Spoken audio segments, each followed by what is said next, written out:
This stuff. All right, welcome to session number one of the advanced real estate strategy I call subject to. Okay. Again, this is a Q&A, brief session, so I'm going to keep it short, maybe less than an hour, maybe 45 minutes. But we'd like to get all your questions and things out in the air so you understand the theory, how it works, this, that, and the other.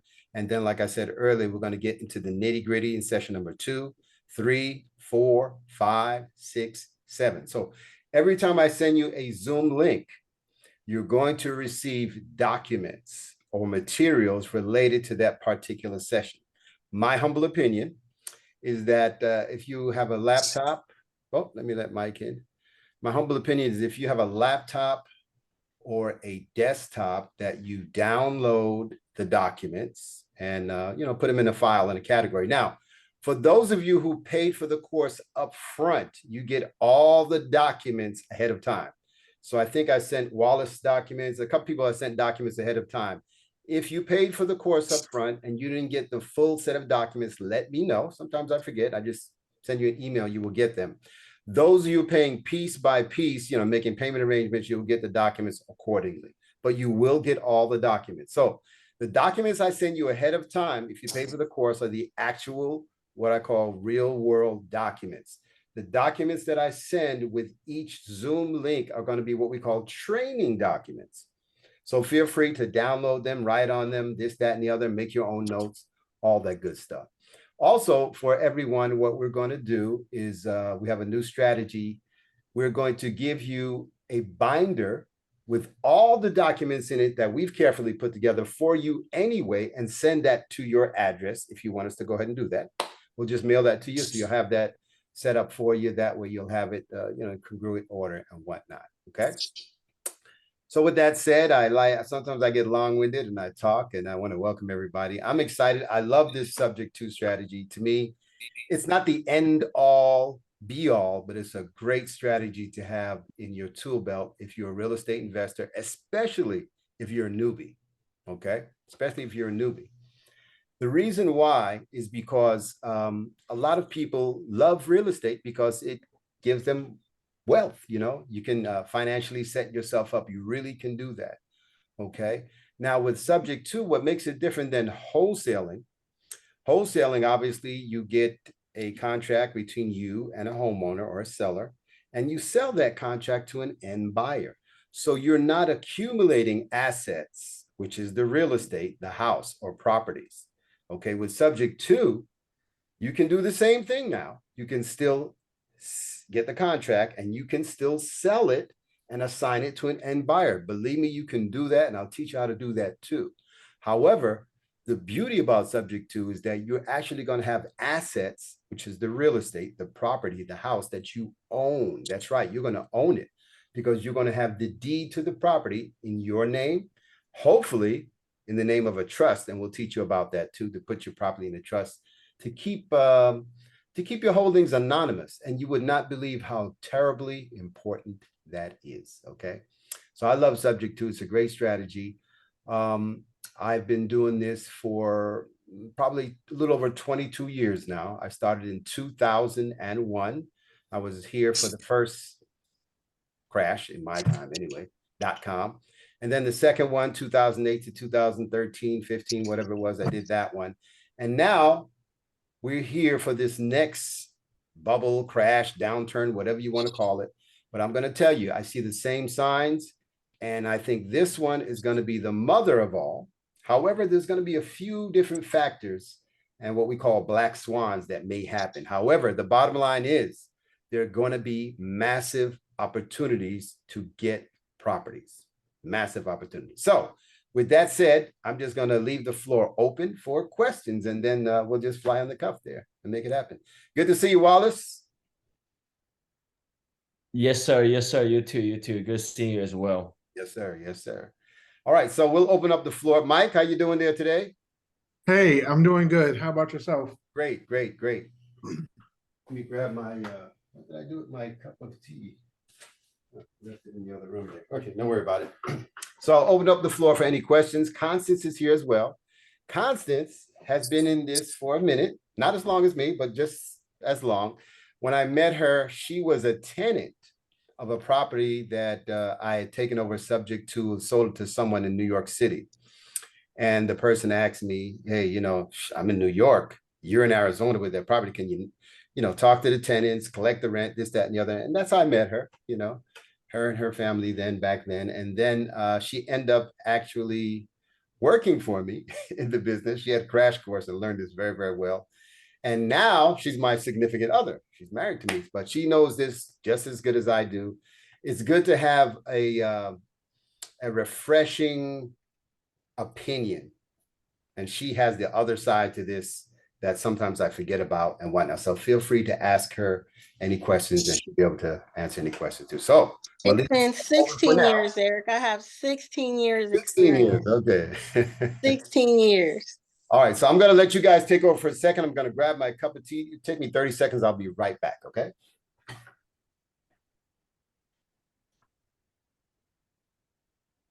Sorry, I don't know if my microphone is muted. I hope it is. I don't know how to mute it. I see you guys all have muted. Like I can't hear I can't hear you.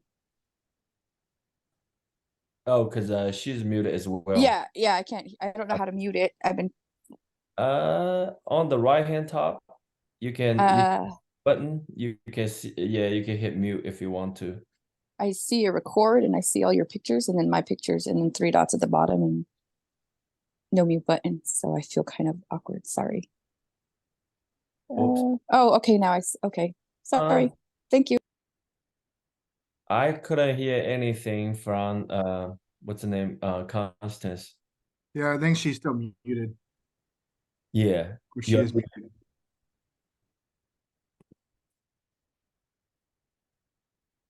Okay, here I am. There we go. Now I can hear you. Okay, yeah, I had muted myself and forgotten. All right, guys, I'm back just when you thought it was safe. So this is what, gotta let a couple other people in. This is a very, very informal session. So you can see we're not a lot of flash and all that kind of stuff. We're very down to earth, very formal. When you guys call me on the phone, guess who you're gonna get? Myself or Constance, text, email, voice, no strangers. So we're gonna know who you are. And shoot, let's begin. Ask some questions. I'd love to answer them. Okay, I'm ready. Yes, sir, go ahead. So 2 questions. First question is, if I ask you versus Constance, right? Do I get different answers? Since I'm just curious, will the answers be different or it will be the same? Sometimes they're different because I have a different, I'm an independent thinker and I have different experiences than Eric, and Eric he's had different experiences than I've had, and we're different people. So you're going to get a different perspective on just about everything. Got you. Thank you. So I was wondering if it's okay when I ask questions, right? I think phone call is not as good as email because in email, I can save your answer. I can save the answers from both of you. So that way I can refer back to it. Okay. And then you don't have to watch the whole video to see what the answer was. You see what I'm saying? Because we send you the video, you get the video on YouTube. However, you don't have to sit there and watch the whole video to see what, or try to scan through it real quick to see what the answer to the question was. So you're correct. You can email us and get answers to your questions. Okay, yeah. So the next question I have is, I actually have done all types of real estate deals since 2010. And with subject to, I have done 8 so far. But it's kind of like I was cheating every time, because every time I was doing a subject to, I always reach out to my partner. I say, hey, look, man, if you don't mind, just help me fill out the trust paperwork, help me fill out the documents, because subject to was never my thing. You know how each investor has their specialty. So subject to was never my specialty. And I have done 8. And my question now is, if I was in the program you have right now, like say 12, 13 years ago, may I assume I would have done a lot more than 8 subject twos, because when my You would have mail, done a whole Uh, bunch more. Yes, sir. yeah, because I target any motivated seller. I wasn't just targeting subject to sellers. I wasn't targeting little no equity. I was just targeting whoever. If you're motivated, I'm targeting you, whether you have equity or no equity or negative equity. I just target everybody, and that's the reason why I end up with subject to lease option, owner financing, a fix and flip wholesale. I just ended up with all types of deals. Yes, I sir. never focused. Yes, sir. Right. You're right. A motivated seller. Oh, go ahead, Constance. Sorry about that. It's a niche. So sometimes like it might be a property you need to wholesale, it might be a property you need to resell. It may need a property that it needs to be a fix and flip. It may be a short sale type property, but you'll have a niche for each thing. You see what I'm saying? You'll have a niche for every single thing. Once you learn subject to, that's rock bottom. Even if the house is just a shell, you can sell it as a handyman special. So it's always something to do with subject to. But it's a niche market. You'll make more money when it's a downturn and it's an economic crisis than any other time. Okay. Eric. Oh yeah, yeah, absolutely. So you're right about motivated sellers, and I agree with you, Wallace. Motivated seller is a motivated seller. So Yeah. whether you're going to do a flip, whether you're going to do wholesale, whether you're going to do subject to or short sale, whatever the case may be. So I admonish a lot of real estate investors to have subject to as a tool under your belt. So when you have a motivated seller, you can see where to fit them. And I think you're going to do very well with the strategies that you know already, Wallace, along with subject to.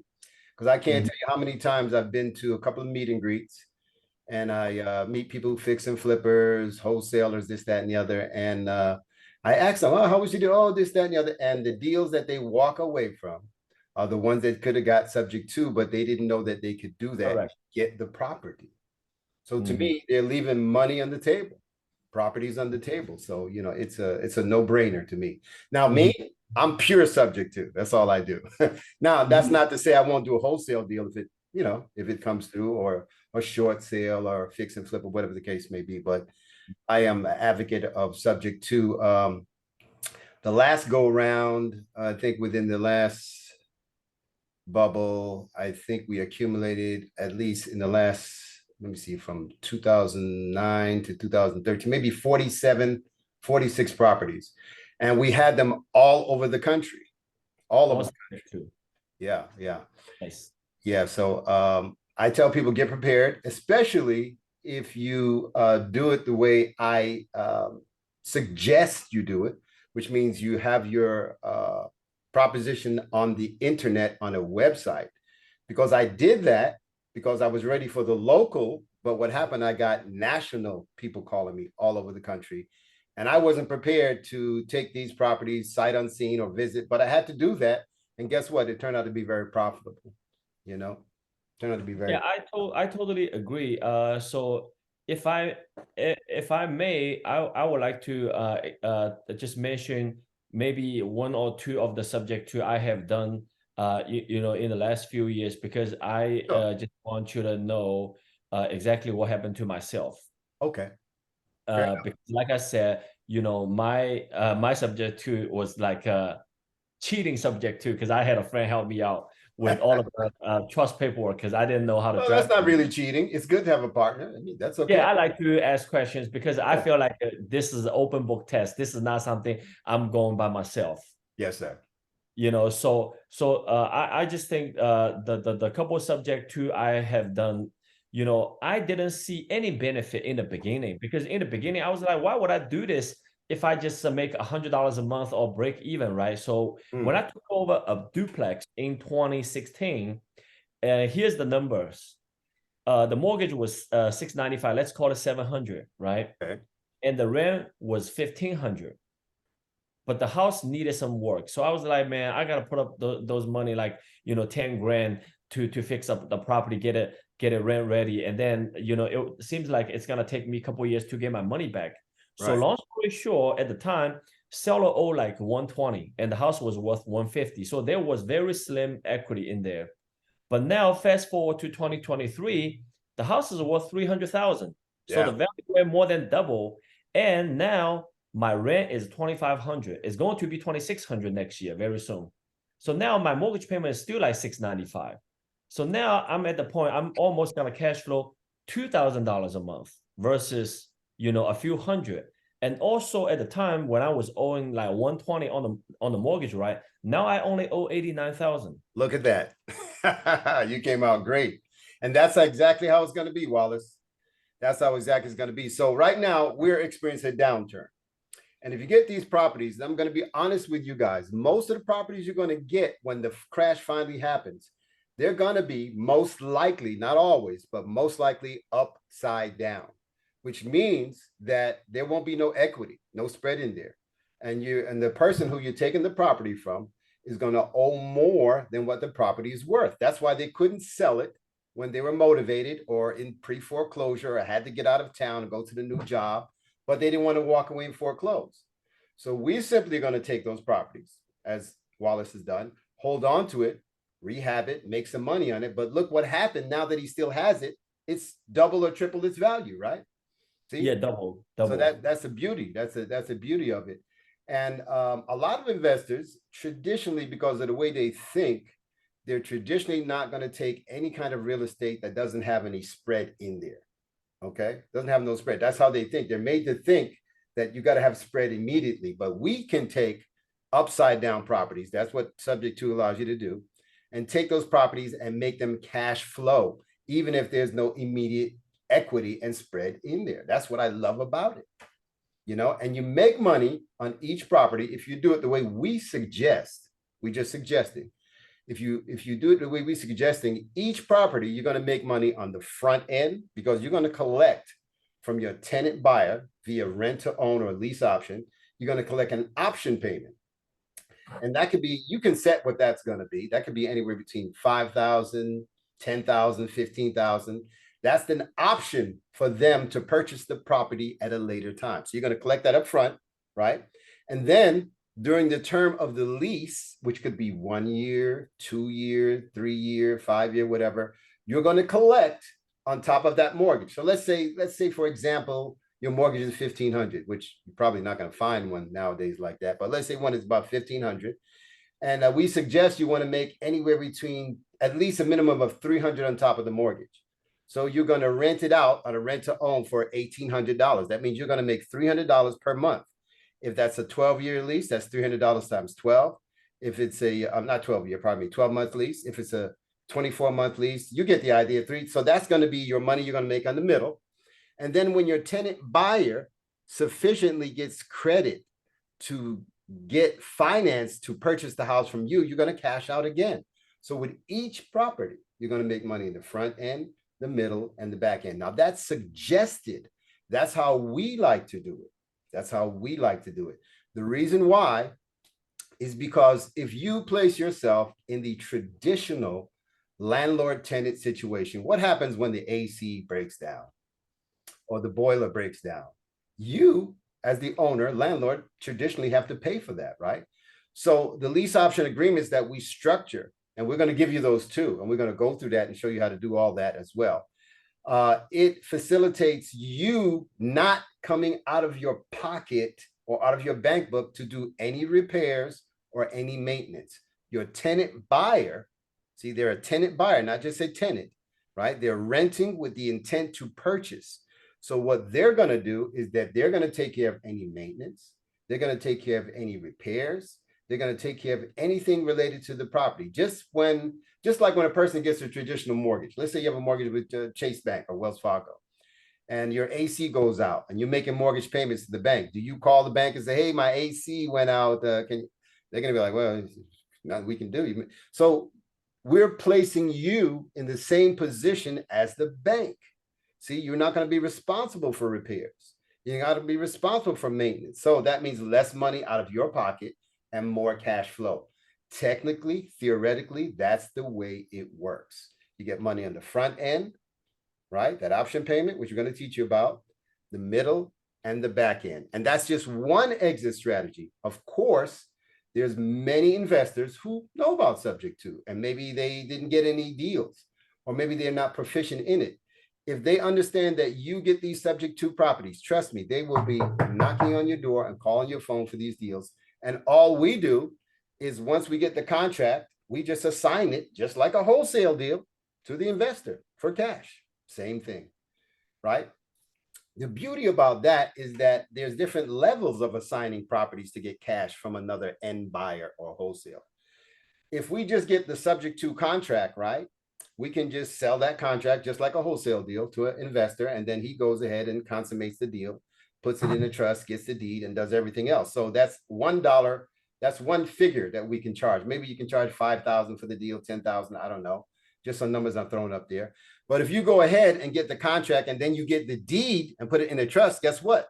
That's more inherently valuable. Now you're wholesaling a property to the investor that has a deed with it, and you're going to transfer the deed to him. So he's going to have ownership. Because guess what?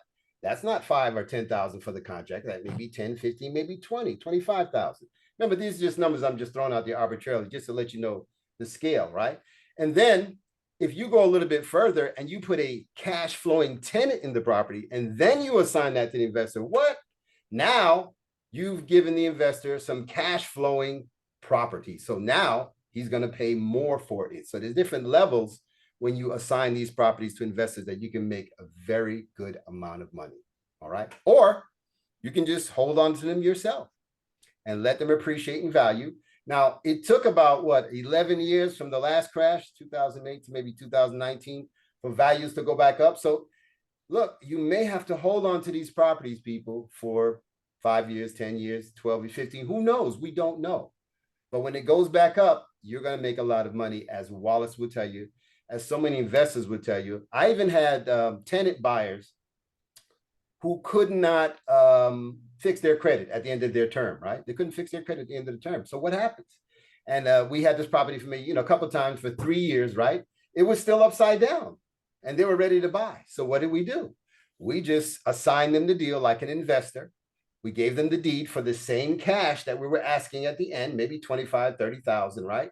If I could give you the phone calls and the letters I got from some of these people, they were ecstatic.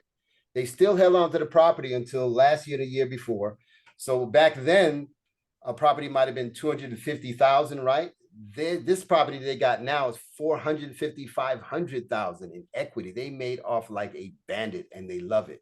And you, if you hold on to your properties via subject to, you'll get them the same way. Now, the beauty about subject to is that when you want to get a property to get some passive income from, right? You traditionally have to have good credit score, a down payment. You go to a lender, whether you're going to do Airbnb, whether you're going to just do plain rentals, or whether you're just going to go ahead and, do something to the property to make some money.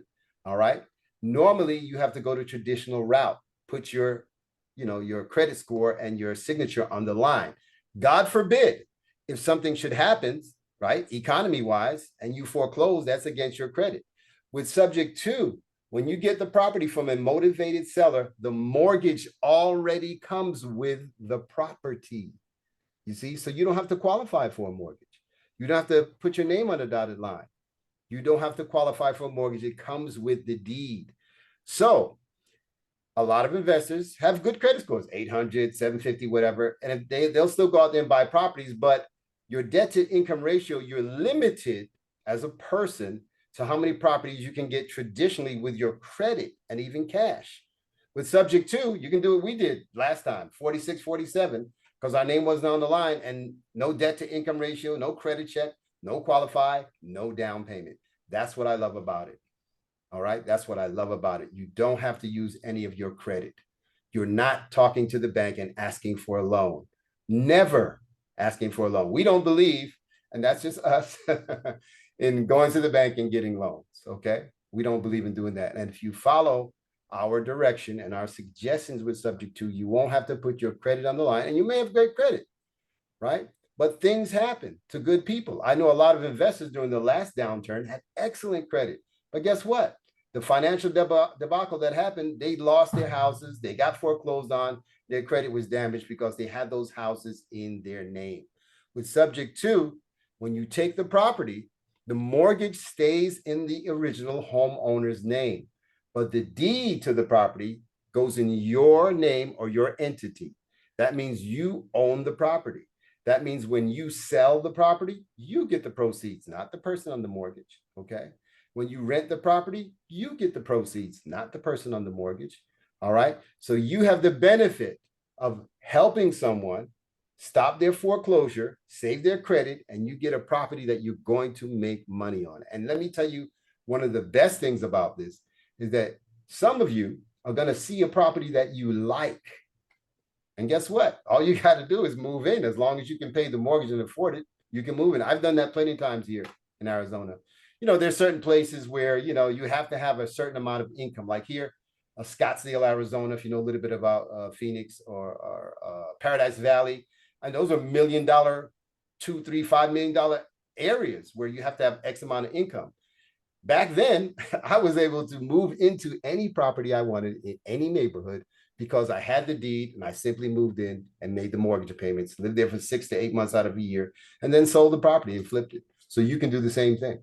So if you have credit issues, if you have a foreclosure on your record, an eviction, or whatever the case may be, if you learn this technique, you can go ahead and get a property for yourself. I've had plenty of students, couples particularly, who took the course when we did the one-on-ones, you know, physically without the Zoom thing back in the day. And they raised their hand, they asked questions, this, that, and the other. Then I wouldn't see them. And then I'd run across them at the supermarket and say, hey, what happened? You didn't do any real estate? Oh, no, Mr. Brown. We did exactly what you said. We found a 5-bedroom, 3-bath with a pool. We moved right in. Thank you so much. Boom. Problem solved. And they were in, I think they were in bankruptcy, so they couldn't qualify otherwise.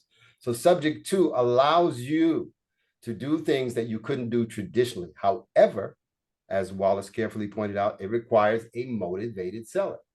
I can't tell you how many students take the subject to strategy and then go to the traditional seller and try to pawn that off. And that's not going to work. Subject to only works with the motivated of sellers. Because who else is going to do this?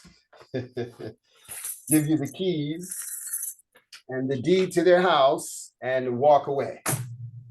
Who would do that? A traditional seller doesn't have to do it, nor would they ever do it because they have equity. They can sit back and wait for the house to sell, right? At their pleasure. A motivated seller, there's a lot of factors. Time is a factor. Monthly payments are accruing. Foreclosure dates are coming. Maybe they need to move out of state for the new job. Maybe they had a divorce and the whole stigma about being in the house is just messing. All kind of factors we've come across. And people are motivated to do something relatively quickly that they couldn't do traditionally and sell the house. So that's what we're going to teach you about in the next session. Session number 2, we're going to talk a lot about motivated sellers, okay? And how to get motivated sellers to do one particular thing. And that's to call you. That's right. Now, don't get me wrong. There's nothing wrong with knocking on doors if that's your thing, or getting on the phone doing cold calling if that's your thing, you know, getting the leads from PropStream and stuff. If that's your thing, that's okay. But in this modern day and time, you got to understand that when everyone has a need and everyone has a problem and they need a solution, what's the first thing they do? They go to this and they look for the solution. They look for the solution on their phone, on their tablet, on their desktop. And we found that that is going to happen again, because now people do their due diligence, which means they check you out, just like you're going to check your homeowner out to make sure the facts are the facts, the mortgage and this, that, and the other. Well, when you present yourself in this business as a wholesaler, as a retailer, as a subject to practitioner, investor, people want to check you out. They want to see that you have an entity that maybe is incorporated, LLC with a corporate commission, and that you're in good standing. They want to see that you have a website, right? That shows a physical address, a phone number. All these things are very important. So the look is important. When somebody's going to give you the keys to the house and the deed, they're not just going to give it to anybody. So you have to present yourself correctly. So we're going to help you with that as well. Okay. Now, I know I talk a lot and I want you to ask some questions because I want to answer your questions. All right. Before I ramble on. Hey, Eric, I have a question. Yes, sir. I actually have a few questions, but one of my questions is, when you say about the marketing, So would you recommend, so here's the scenario. My one of my other business partners, we were online last night looking at like failed MLS listings, getting kind of information from it. We ran across a few of them that were motivated and like kind of pulled off the MLS. Is that something would you say would be worth trying to go for? To me, I felt like they would be motivated because it was listed, taken off, listed, taken off. And now it's off market pretty much. And we found a few that are still on market, but we were talking like, would that be a good kind of target to kind of reach out to? Yes, based on what you just said, how they're on and off and whatnot. Yes, I would say that they're getting more motivated. The prices are dropping. They list it, they take it off, they add amenities, whatever the case may be.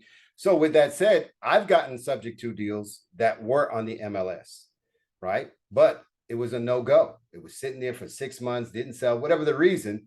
So when I get those deals, obviously a realtor has listed them or a broker has listed them, right? What I require is that the homeowner has to delist it with the realtor. They have to cancel that contract because I will not, and I cannot, or I should not do a deal with the realtor in the deal. That's how we do it. We want full control. So yes, those are still good deals as long as they're motivated, Mike. That's the key, a motivated seller. That's the key. You can get them from the MLS. You can have private FSBO for sale by owners. You can have somebody who's in pre-foreclosure, default, whatever the case may be, as long as they're motivated and will accept the proposition of you taking over the existing mortgage, saving their credit, stopping their foreclosure, and they move on. Absolutely. Nothing wrong with that. Okay, cool. And one last kind of scenario as well. I had we've been working with this lady for wholesale. Numbers weren't really working out what she wants. She's trying to find another house. So we were thinking this would be a great time. I haven't brought this to her yet, but we were talking about it. This would be probably a good subject to kind of position as well. Since we can't wholesale it, we're thinking that house, we would wholesale it for 50. She was asking 70. So we were like, well, maybe if we did a sub 2, be able to give her more, maybe 60K range. I don't really want to go 70, but I mean, anyway, so would you think that would be a good scenario to? Yes, that scenario is possible. I've done those deals like that. And let me tell you, you couldn't wholesale it because there probably was no spread right there to get the money from it wholesale. However, with subject to, if we do find a homeowner that does have some equity, because you will have some, they say, look, Eric, I got this mansion, I'm gonna give it to you. I know you're saving my credit, I'm gonna walk away, but can I get something? And yes, we've done that. And what we've done, we've set up promissory notes for that payment down the road.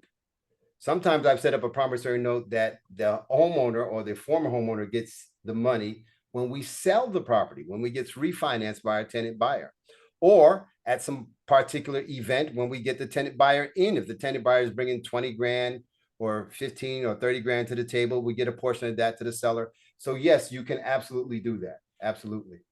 Okay. It depends. And each deal is going to be different. Each deal is going to be different. So they still have to assign the property to you. And I recommend you put it in a trust and you get the deed to the property and you get the keys to the property. And then you can make that owner finance deal with them because that's what it will be. Okay. Okay. Once we get further down the line, I'm just waiting for her to find a house and kind of we were thinking about just asking her what would her payments be or what is she thinking that her new payments would be, and kind of find something that would be comparable to cover her new house is kind of what we're thinking. Because she said she was pre-approved for like 85K or something, like not too big of a house. So when we get to that point, I'll probably be reaching out to you more. Sure, absolutely. And I'll give you some advice on that. Yeah. And we'll find out if it's a go or not. And remember, some deals are done and some deals are good. So it depends.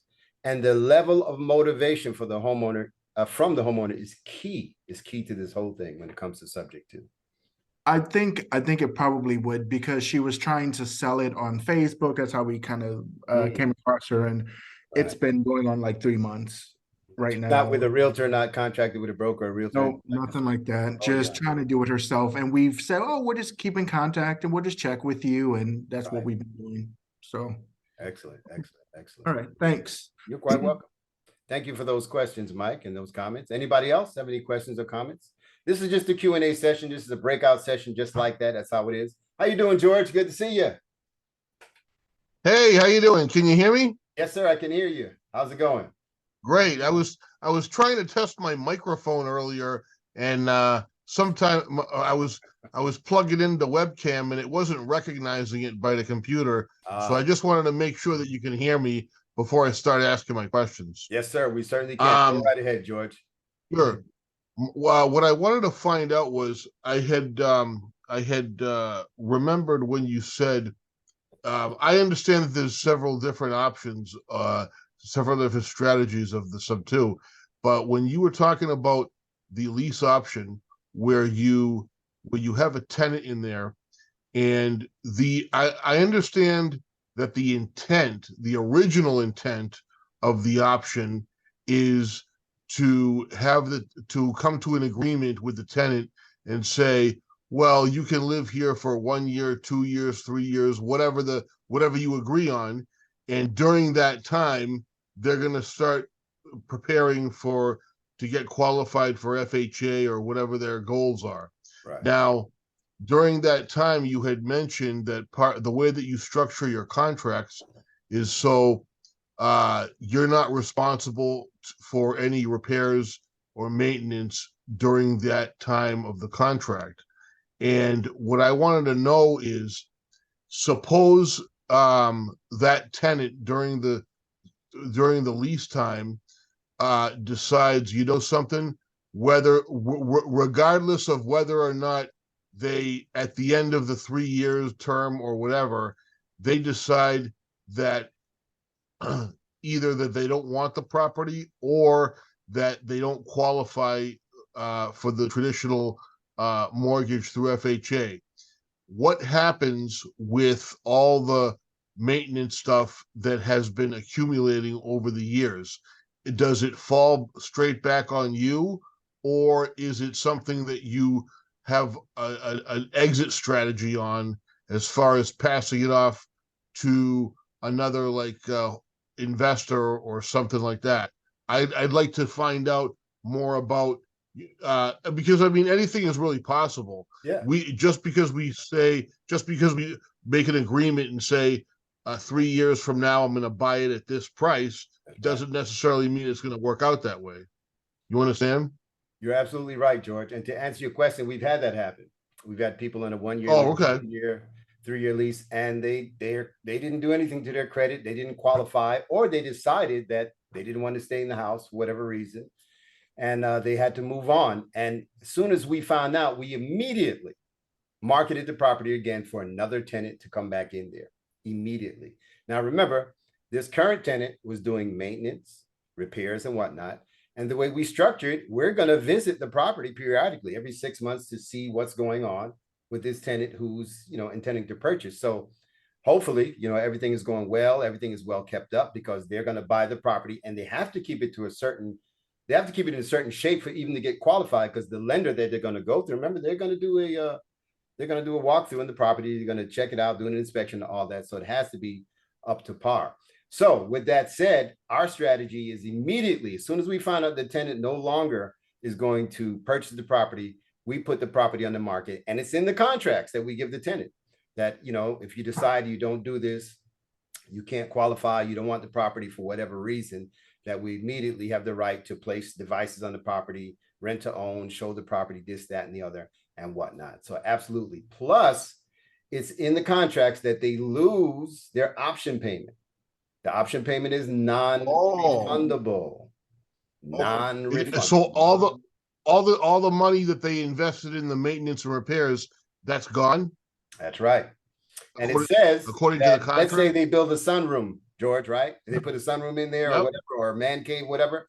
That belongs to me now. Yep. So what this does, this gives your tenant buyer the incentive. Oh my God, I gave him an option payment of 15 grand, 20 grand down to get in.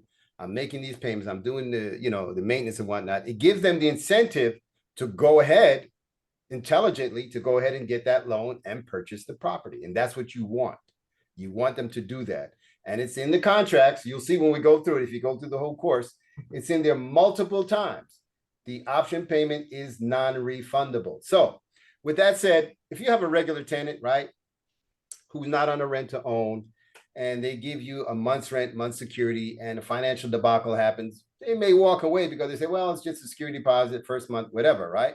Here you have a rent to own tenant, right? They stand to lose much more money. That option payment that you gave them that's non-refundable. So we've had tenant buyers who've had those situations, and they thought about it too and say, oh my God, they did whatever they could to make sure that they can make those monthly payments for fear of losing that option payment and defaulting and getting evicted. Yeah, so that's what we do. Or we could also market it for an investor to take the property, you know, flip it to them, assign it to them. But that, I hope I answered your question correctly, George, or satisfactory. Oh, yeah. I heard you mention something about that, but you didn't say anything about the latter if they decide to move out or whatever the case may be. So that's why I wanted to ask. Oh yeah. Thank you. You clarified that. Yes, sir. Yes, sir. And the reason why I didn't say that initially is because that belongs to a certain segment. I think session number 10 or 11, and we go into that, the lease option segment. But however, that does not stop you from asking me those questions. I love those questions ahead of time because it helps people to understand that we have a lot to share with you, a lot to teach you. We give you the subject to contract and we go over it with you. We give you the trust and show you and teach you a little bit about trust. That's an education in itself. And we give you the lease agreement and the lease option agreement and go over that with you as well. So we give you a lot of things. Also, we give you something in the form of what we call an authorization. It's called a limited power of attorney. And we teach you how to use that because you're going to talk to the lender. And the lender is the best place to get all the information from because we find you cannot rely on your seller or homeowner to give you the facts. Sometimes they just don't know. I've had people who say, well, you know, I'm 3 months behind. And when we talk to the lender, they're 6 months behind. I ask people, do you have a sale date? No, I have no sale date. I'm good. And then the sale date is 30 days away. So, you know, so we get this power of attorney for a number of reasons. And the power of attorney allows you to speak to the lender, not just a blanket authorization that you traditionally get when you're doing wholesaling that will give you, you know, what the payoff is, this, that, and the other. This power of attorney is for the life of you holding the property. All right. And it has a lot of features in it. It tells you that you can sell it, rent it, buy it. You're the management, all this kind of stuff. So it gives you the same exact power as if you were the homeowner who signed on it. You can even do modifications with it. I've done a load of modifications after we've taken the property because of the power of attorney. I've called the lender and said, hey, we're going to be late because of the power of attorney. I said, hey, we need a break. Can we get a, what do they call that thing when they defer the payments? You know, we've done that. So we're going to give you that document too and show you how powerful it's going to be. And that document goes a long way to the life of you holding the property. So there's a lot of value that we give you here. We don't just give you these docs and say, hey, teacher, good luck. You're on your own. We're going to be there for you guys. And people love it that when they actually are trying to do a deal or doing a deal and they have trouble filling out a doc or talking to the homeowner lender, we can get on the phone as your partner and, you know, walk you through it and see if it's a real deal or not. Very, very simple. You know, so we'd love to do that. You know, Eric. Yes, ma'am. I wanted to piggyback off that question. Well, camelback off that question. Camelback, not piggyback. Yeah. So, okay. So let's say you got a tenant buyer and the tenant buyer's been in there for a few years and they've been fixing up the property and somehow their credit still isn't up to par and they really want to purchase it. Let's say they want to purchase it. However, they can't get a traditional loan. You could still put them in the position of an investor and do an assignment and assign the property to them and then just have them purchase the deed and then take your position as far as the power of attorney is concerned. Because on the documentation, it states that you can assign the property to anyone. So you can assign the property to the tenant buyer and they can still purchase the property just in an unconventional manner. That's right. We've done that plenty of times. We've taken properties that were still upside down by the time the 3-year term came, and the lender, of course, is going to do, you know, an adjustment and look at it. Their lender is going to say, wait a minute, you want $250,000 for this property, but it's only worth $200,000. I can't give you a loan. So we still sold the property to the tenant buyer.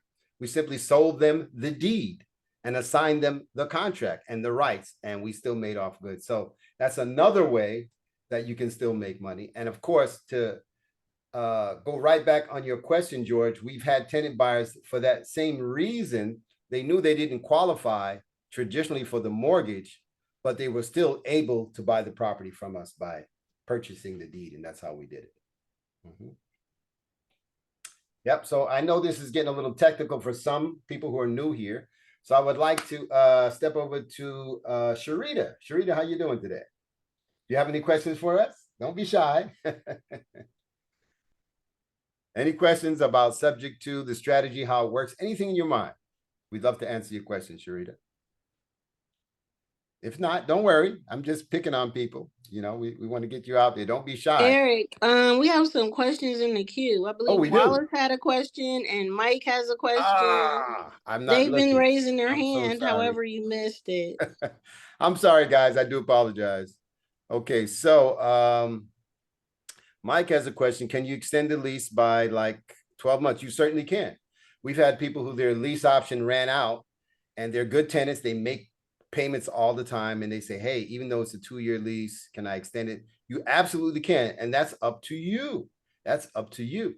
You can extend that, or you can say, no, you got to purchase the property. It's totally up to you.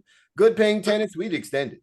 Absolutely. Sometimes with another smaller option payment for that new period. And we just rewrite the new lease and a new lease option agreement. So yes, you can extend that by 12 months or whatever you want to do. Yes, sir. Yeah, or by years, because we've had people that were on 5-year, 4-year lease.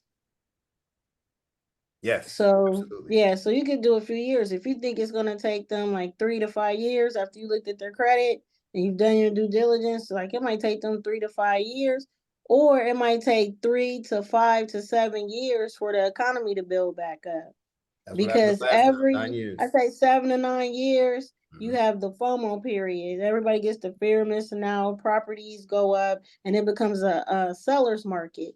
So between the buyers and the seller's market, it's about 5 to 9 years. So you might want to get that person 3 years, 5 years, or you could do it every 3 years, and then you get another option payment within those 3-year intervals. So they have the option to purchase the property, the first right of refusal for 3 years. It's non-refundable. So let's say they paid 15 grand for that. Then 3 years later, their time is up. They're not ready. Okay, I can sell you another option agreement for the next 3 years. That's 15 grand in your pocket. That's right. That's right.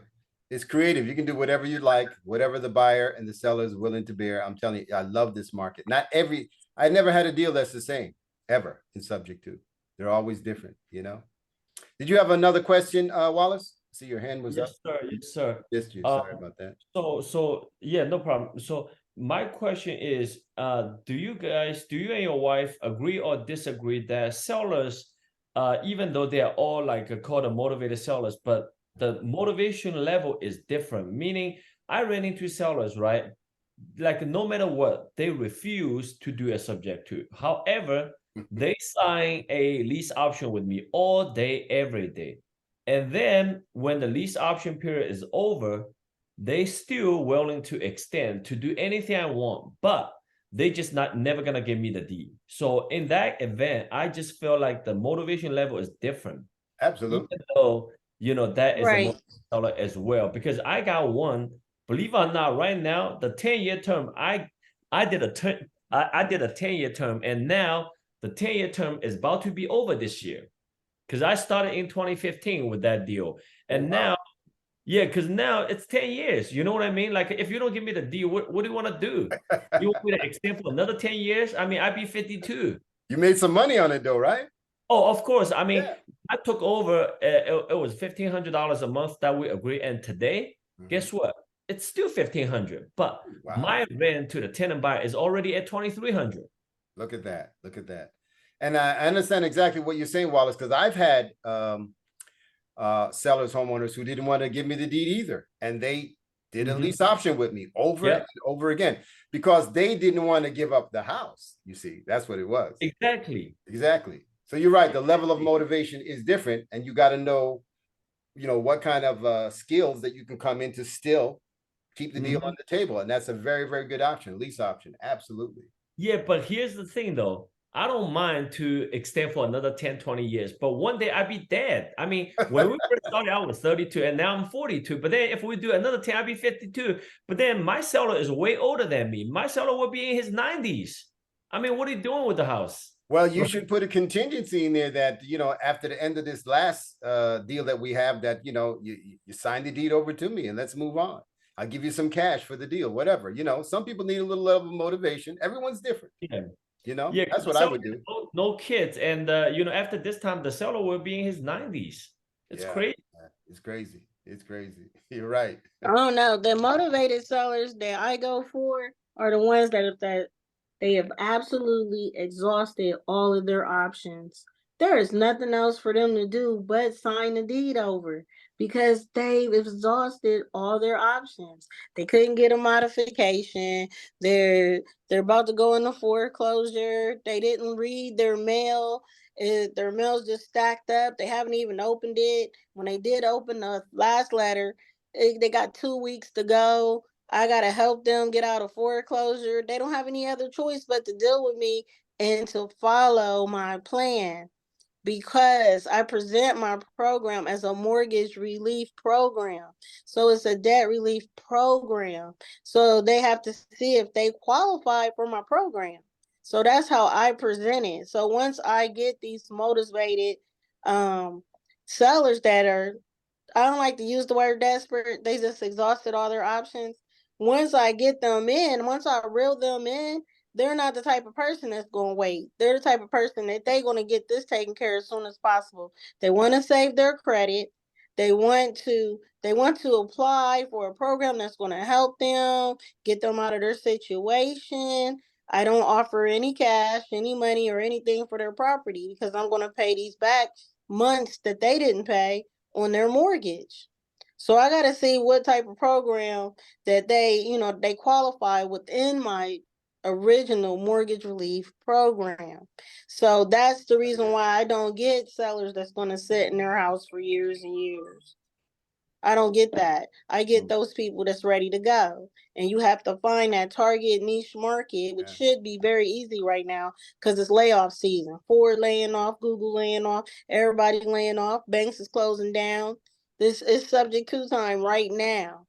So these people that are going to call you, that are going to contact you, they're your motivated sellers. They're the ones that's motivated to get their situations together. They're going to be kind of desperate because guess what? Prices in the stores going up, gas prices going up.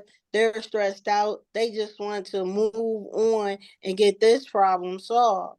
And that is your target customer. That's your target seller right there. You don't want anybody that can sit there that's going to, be sitting in la la land for years and years and be sitting in the crib for eternity. You don't want that. You want somebody that's ready to sign the paperwork over, get their credit together, and move on. The key word is move on, not stay. That's part of our slogan. We'll help you walk away so you can move on. We don't want them to stay in the property. If they say they're going to stay in the property, that's a no-go. They're not motivated enough. Wait and let them call you back and see if they qualify for your mortgage relief program. They don't qualify, then, you move on and you look for that next customer. Sometimes you got to go through 1,000 or 1,000,000 no's to get the one yes. Eric? Yes, ma'am. She's absolutely right. She's absolutely right. But I'm glad you made money on those lease option deals, as I have done too, because they're not a lot.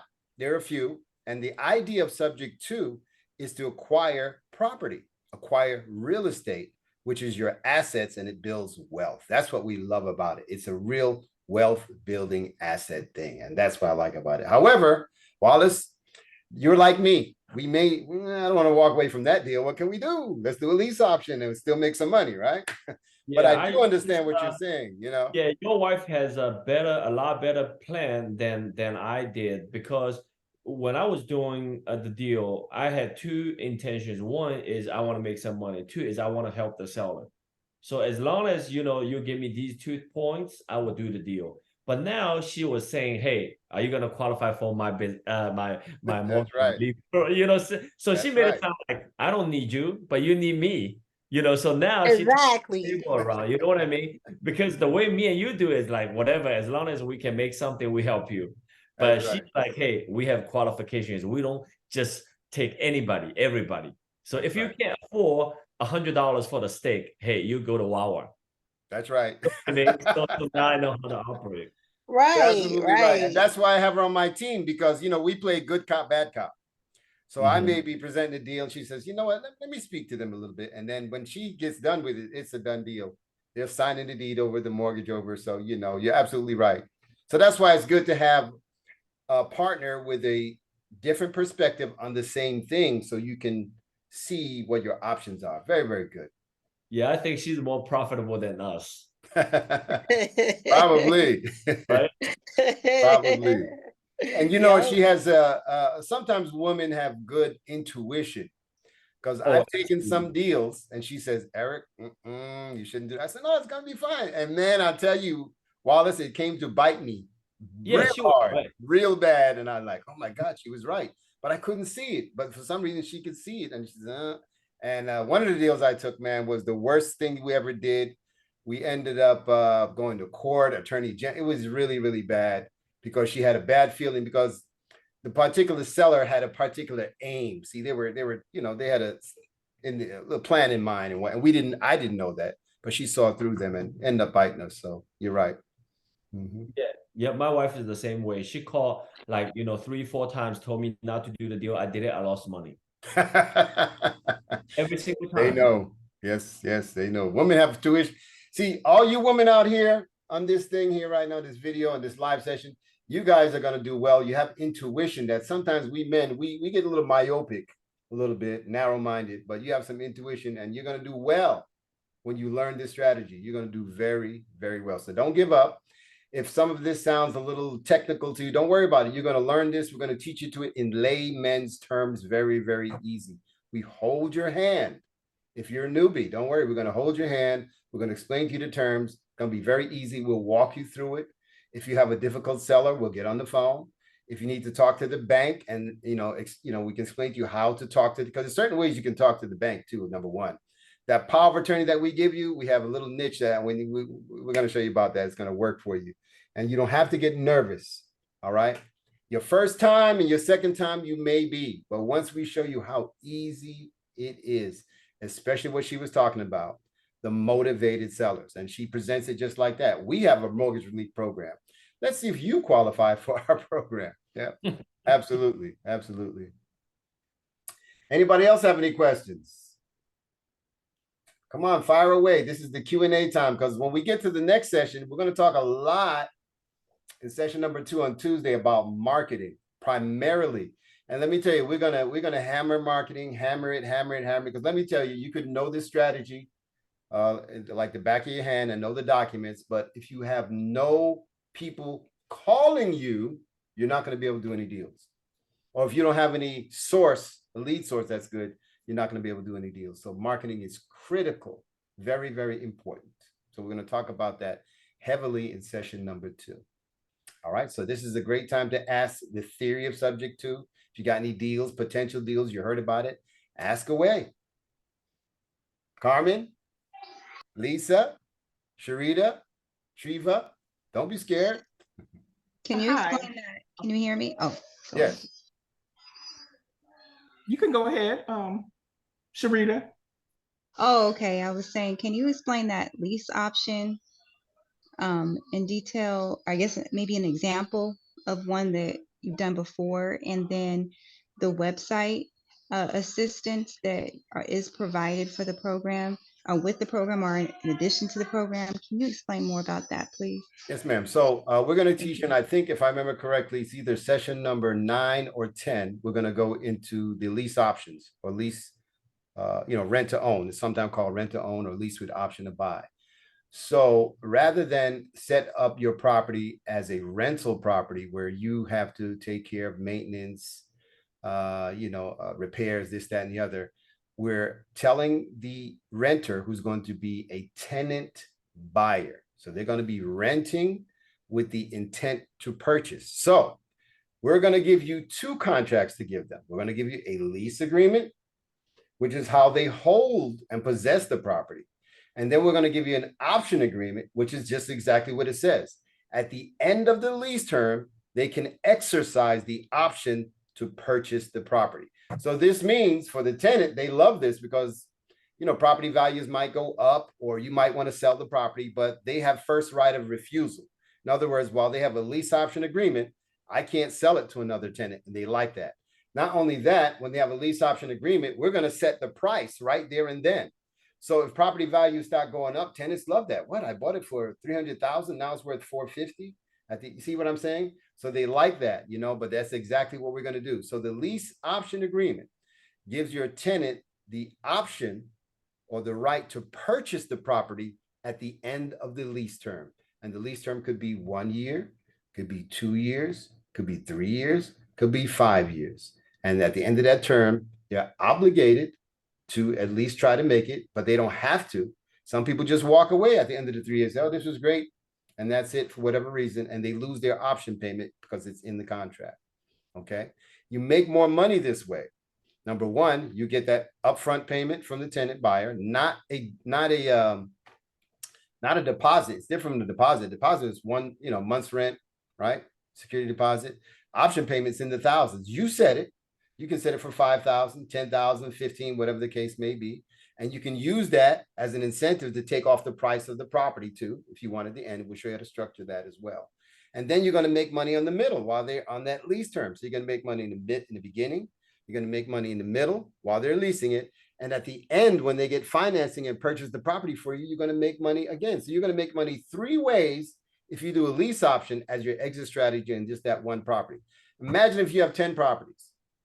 Imagine you have 10, and each one you make money 3 ways on it. You're gonna accumulate some good wealth, you know.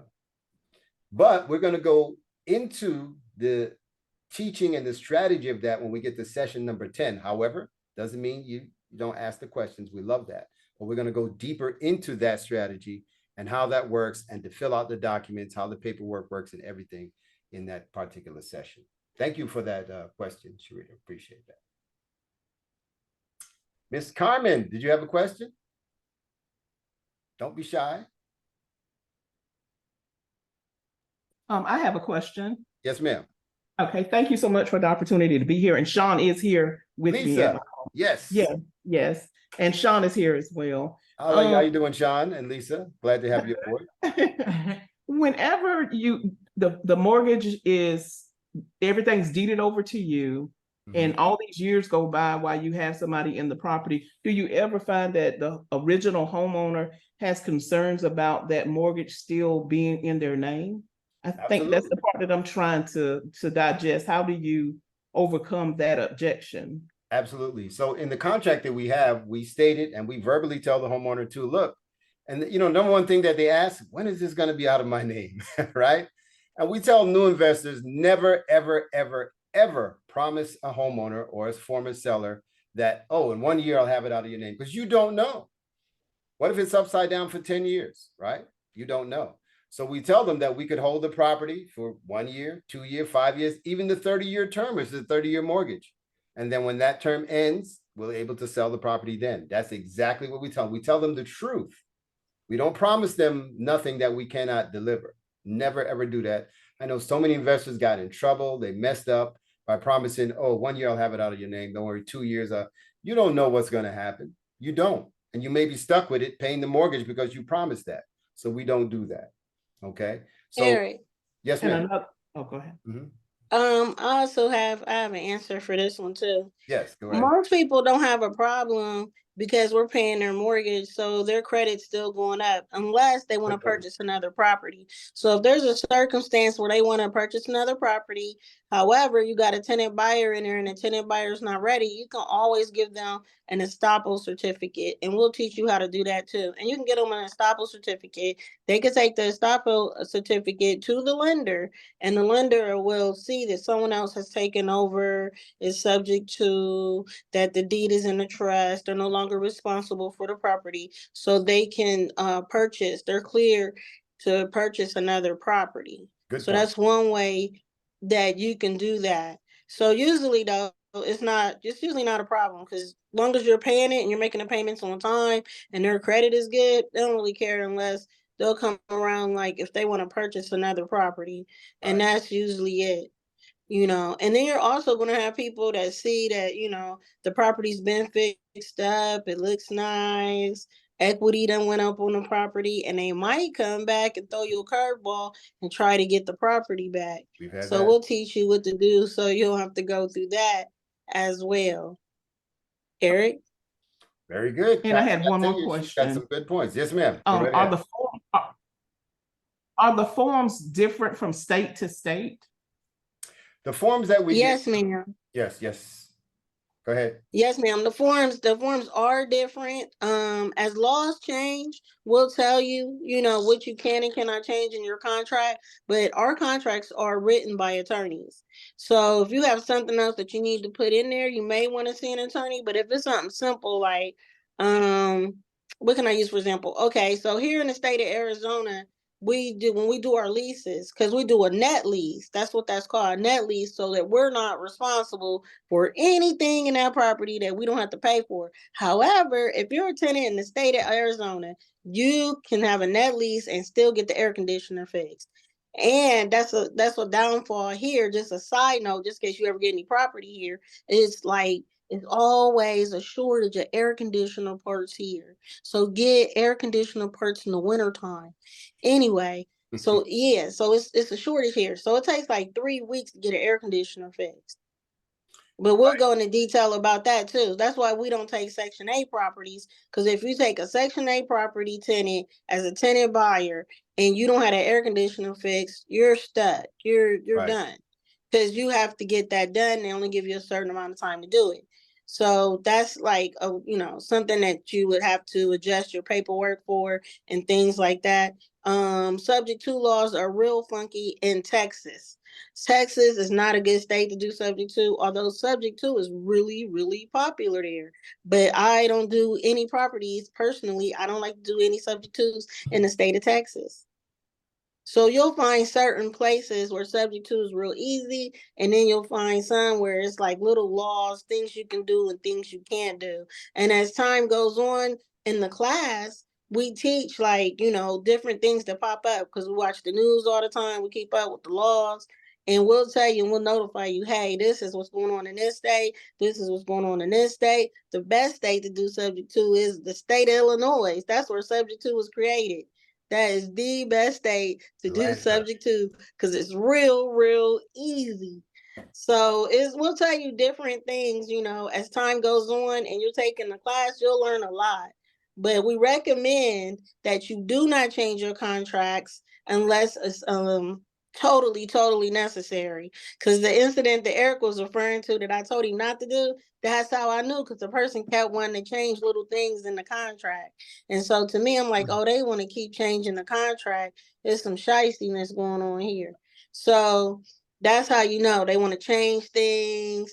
It's not their final, it's not their final destination. And that's who you want. You want someone that already exhausted all their options. So if they keep calling you and they keep trying to finagle things, that's not who you want. That's not your customer. They don't qualify for your mortgage relief program.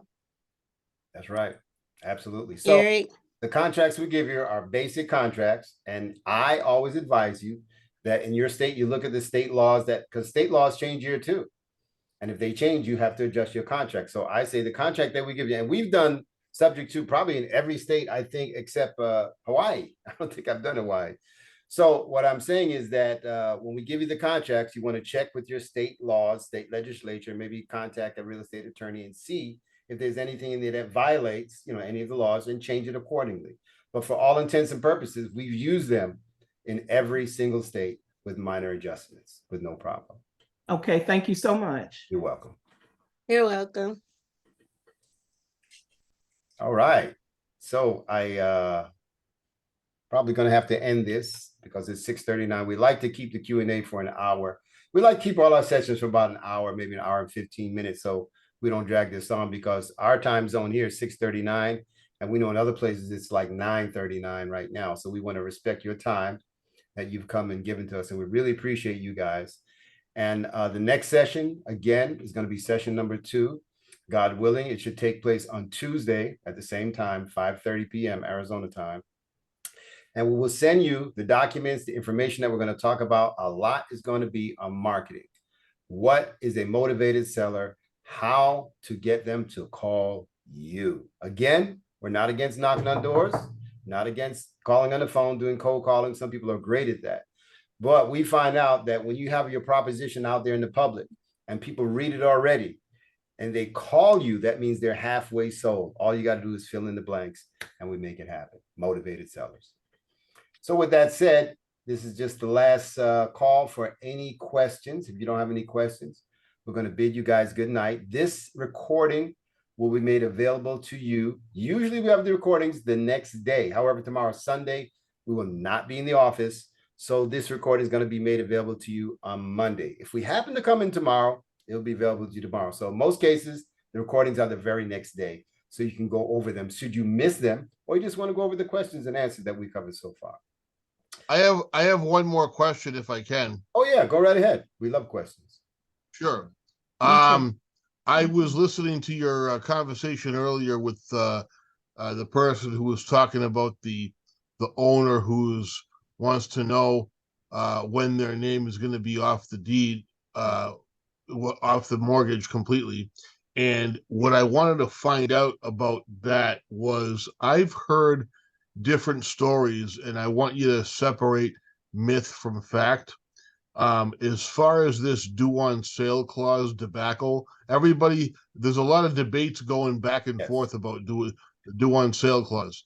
Now, the first side of the argument says, well, you shouldn't worry about due on sale clause coming to a call if you have due on sale clause insurance at the time of the deal.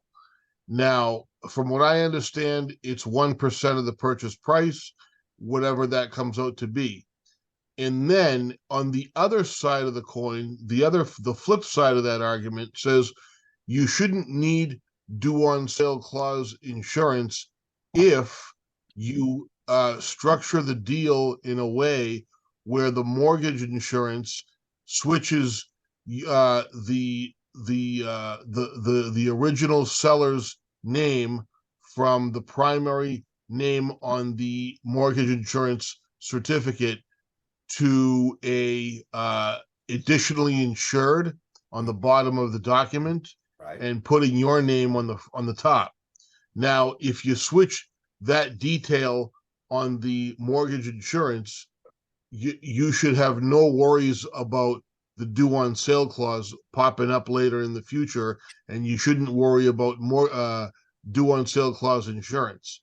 That way, it doesn't matter what happens in the future, because the seller whose name is still on the mortgage, he's going to get off the mortgage one way or the other once you decide what you're going to do with the property. So can you elaborate on that and separate the myth from the fact? First of all, thank you for that question, George. I've never heard of due on sale insurance. Never heard of it. This is the first time. Really? I never have heard of it. However, we're going to teach you how to properly insure subject to properties, which a lot of investors make mistakes on. Oh my God. So there's a way to do it. Some people say, keep the original insurance in place, get a second policy. And of course, two insurance companies, when you try to call the policy, that's not going to work. One of them is going to cancel out, or both can cancel out. There's clauses for that. Number two, you're going to be making double payments, which is ridiculous. So we're going to show you how to transfer the property in your own insurance carrier legally with no problem, and it will not trigger the due on sale clause. Let me tell you what triggers the due on sale clause. And the due on sale clause is not an automatic trigger. People think that it is. Due on sale is an option. It's an option that the lender could exercise. To tell you, I've had lenders who call me. Hey, Mr. Brown, we see that you've got the deed to the property, yada, yada, yada, blase, blase, blase. And they say, how do you get the deed? I'll say, well, I took it over this, that, and the other. And Joe Blow, he wasn't making the payments for 5 months, but you can see for the past 7 to 8 months, oh, yes, carry on. Boom. Then I've had a couple lenders say the same thing, but I've had some lenders who call and say, hey, you've got the deed to the property that's highly improper. You have violated the due on sale clause, which means that when the homeowner transfers the deed to someone else without our explicit knowledge, consent, permission, whatever the case may be, we can call the whole loan due. So I've had that happen. And back then, you know, a lot of fax machines. So I simply fax them over the trust. And they usually call me on the phone. And they always apologize and say, carry on, Mr. Brown. Number one, we put the property in a trust, okay? The trust helps you because the lenders have specific legal requirements that they have to have. If I know a guy that was going around knocking on doors, getting the deeds to property subject to, right? And he was getting quitclaim deeds, wouldn't put the property in the trust. He lost all his properties. We put him in the trust, right? To circumvent the due on sale clause. And then we found out through trial and error that lenders are looking for performing loans.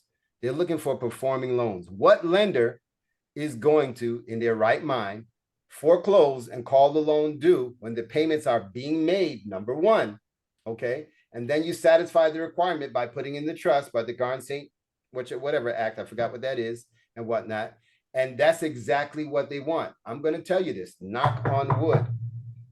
God, I forgot how many properties I've done. The last time, maybe 46, 47, 50, whatever. But I've done hundreds of properties and I've never, ever had a lender actually go through and call the loan due. Number one, if you make the payments, that's the number one thing, because you could have the property in the trust, you could have the right insurance. If you don't make those payments and you take it over, the lender's going to call the loan due. They're going to do that because you're the new owner, this, that, and the other. But if you put it in the trust and you cross your T's and dot your I's and you're making the payments, the lender most likely will never call the loan due. That's why you hear people, George, say, don't worry about doing sale clause. If you do everything right, it's going to be fine. All right. Because they have certain requirements. The legal department has talked to me and say, look, you know, we don't want to foreclose, but we see you have the property in trust. Good. Show us the trust agreement. I faxed to them. They call, thank you, Mr. Brown. You're good. We satisfied the legal requirement and we're making the payments. Because remember, a lot of these lenders sell these loans, right, to other investors. Here you are making the mortgage payments. And let's say the bank finds out that you have got the deed.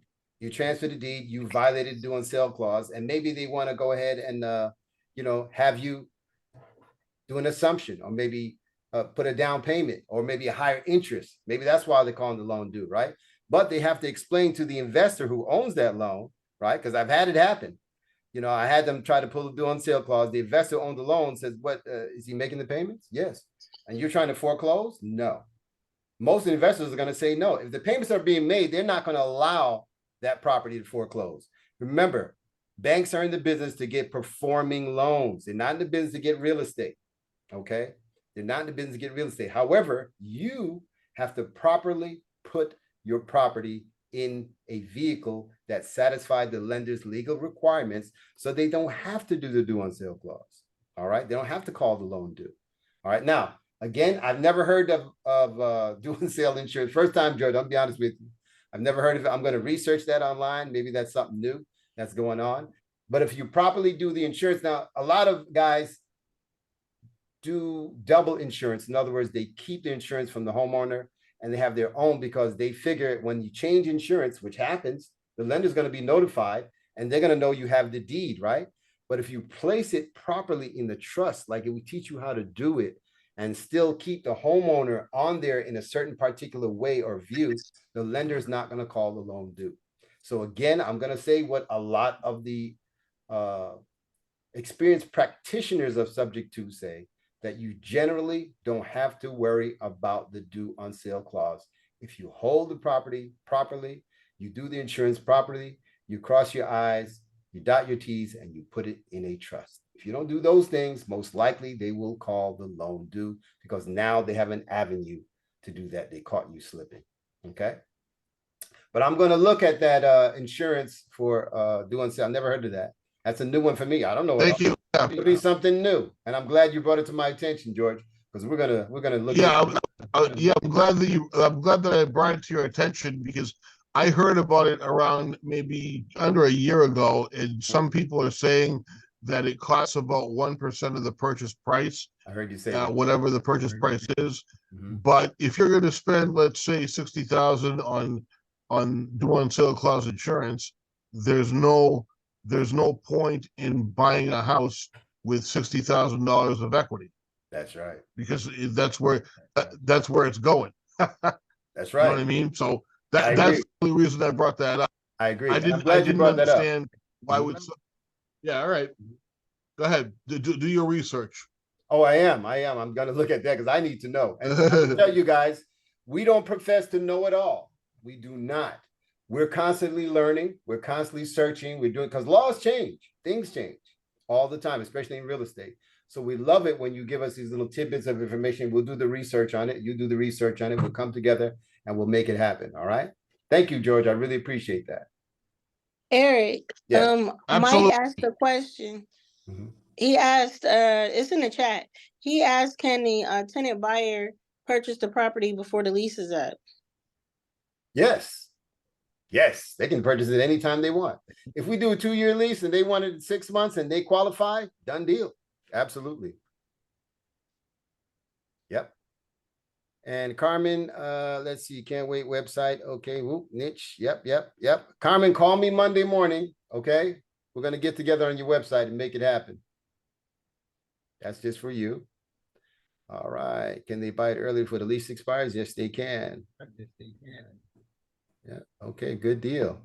Let's get 50 properties this season. Let's go. Yes, Mike, it's doable. I'm telling you, it's doable.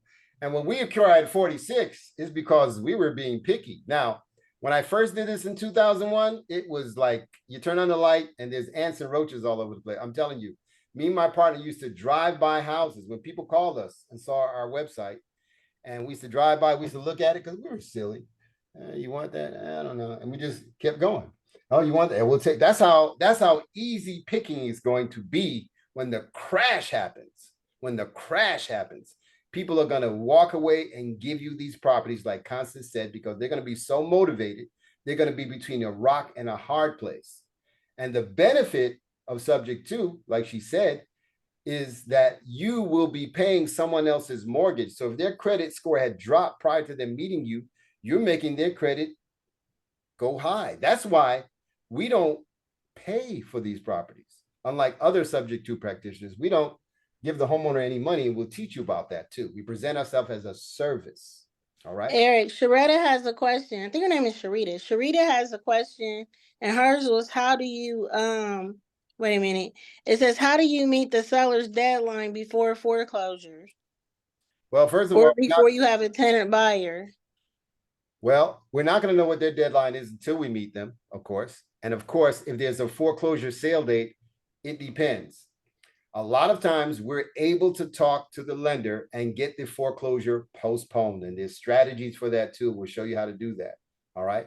Unfortunately, we've had a lot of homeowners who had loan modifications that they failed in. And sometimes there's nothing that we can do other than coming up with the back payments. And we'll show you how to get those back payments without using any of your money. Okay. But we do have to meet the seller's deadline before the foreclosure. Otherwise, if the foreclosure takes place, it doesn't matter what agreement we have between us and the seller, the bank gets the property. Okay. So we have to meet it. So when we talk to a seller, one of the most important things that we're going to look at is if there's a sale date and how far it is. All right. And we're going to try to consummate the deal before the sale date. If that sale date takes place and that auction happens, all your money, if you've given it to the seller, is gone. Any contract and agreement between the seller is null and void. You have to do this before the deadline. So your due diligence is very important. Again, do not take the seller's word. We've made this mistake in the past of what they say. You get the seller's information, you ask them questions, and you speak to the lender. The lender is going to tell you the real deal. How many months they're behind, if there's a balloon payment, what the interest is, there's a sale date, this, that, and the other. Once you get that information, then you can assess how much time you have, and then you will set your contract if it's going to happen accordingly. And we'll show you how to do that. I hope I answered your question. Yeah, we'll elaborate in sessions to come, because some of you guys' questions are advanced questions. So a lot of the questions will be answered in detail, and you'll love those classes. All right. All right. So with that said, it's we're almost 2 hours and an hour and a half. That's pretty good. Any questions? We love questions. One more round. Let's go. Let's go. Get them out. Eric, one last question. Sure, Real Mike. quick. I know everybody wants to leave, but my question is, on a bankruptcy, or not a bankruptcy, I'm sorry, on a foreclosure, if they 3 months behind is $2,100. How is that something we would have to pay? How would we get that to be fixed to be able to take it over? Do you get what I'm saying? So you're saying if you meet a homeowner who's behind like X amount Yes. of dollars, how do you make the payments so they stop the foreclosure? Yeah, to take over to do the deal. Oh, there's a number of ways, and we're going to teach you how to do that. Okay. Again, you can do this. You can do what some guys do. They have a bank account and they take that money and they wire it to the lender and they satisfy the deal, and that's it. And it's a done deal. It's no longer behind. But we're going to teach you how to use other people's money, not your money, or we're going to teach you how to apply successfully for a loan modification, which allows the lender to take those back payments, reamortize them, and put them back into the loan and start from square one. We have found out when people are in pre-foreclosure, a lot of them, when we go to their house, right, we see envelopes unopened from the lender. Oh, mortgage. Here's one right here. Mortgage payment, unopened. So they're not talking to the lender. They're very nervous. They don't know how to speak to them. They know they need to get these payments, this, that, and the other, and whatnot. And they don't know how to successfully file for a modification. We know how to do that. We used to actually run a modification company before the laws changed across the country, where you had to be licensed and, you know, had to be a broker and whatnot. So we know how to do those. So we'll teach you how to file for modification. So in many, but not all cases, you don't have to come up with money out of your pocket or your bank book. You don't have to use your tenant buyer's option payment, which you can use partially. You don't have to use a solid investor's money, which you can use partially to do that too. You can use the modification tactic, which we use and we teach you to use primarily first. Because if a person is 6 to 7 months behind and the lender agrees to take those payments and reamortize and put them back in the loan and start square one, guess what? That's for you because you own the property. You got the deed. That's your benefit. Now, with that said, we don't teach you to get the modification and have the homeowner still in the property, because any homeowner worth their salt, if they find out that you've got a successful modification and they're still in the property, most likely they may want to stay in there, and that can be problematic. All right. But we're going to show you all about that, how to do that. We're going to discuss that. But I hope I answered your question.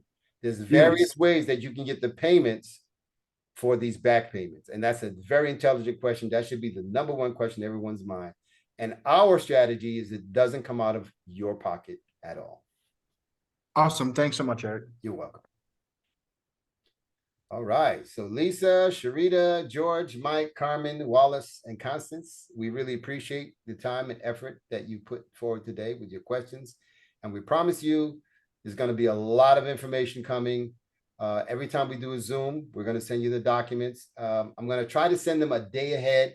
That way you get a chance to read them and digest them. And we'd like you to take those materials and documents as the basis of your questions. So when we start the Zoom session, then we'll have something to, speak on. All right. So thank you very much. We're going to end this session right now, and wish you guys a good night, peace and blessings. And we'll Good night, everyone. This will be made available for you Monday or with some luck tomorrow. All right. Thank you, guys. We appreciate you. Have a great evening. Thank you.